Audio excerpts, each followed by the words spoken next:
તો હું ને જયદીપ વયા ગયા પાછા લીમડી. આવી ગયો મારો ભાઈ રાજકોટથી ગાડી લઈને. જય માતાજી મિત્રો, સ્વાગત છે તમારું વાળા નવા મી બ્લોગમાં. સવારમાં નાહી ધોઈને ફ્રેશ થઈ ગયા, પછી વયા ગયા મેળીમાં દર્શન કરવા માટે. મેળીમાં આવીને દર્શન કરી લીધા મેં મારા મિત્રએ. તમે પણ કરી લો દર્શન.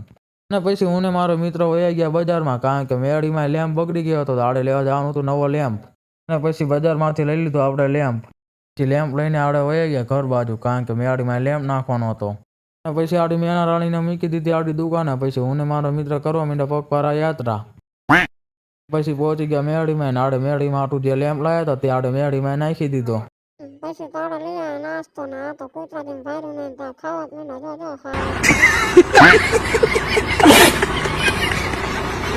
જો પછી જયદીપનો ફોન આવ્યો કે આડે જવાનું તો લીમડી. મેં હાલો આપણે આવું જ છે હારે. પછી હું ને મારો ભાઈબંધ થઈ ગયા લીમડી બાજુ.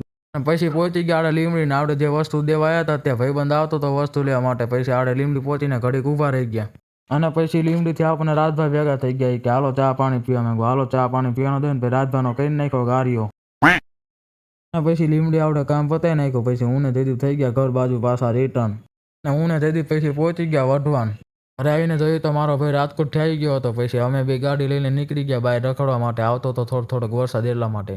આજના મી બ્લોગમાં આલું જ તે અમે આડે મળીએ બીજા મી બ્લોગમાં. એટલા માટે જય માતાજી.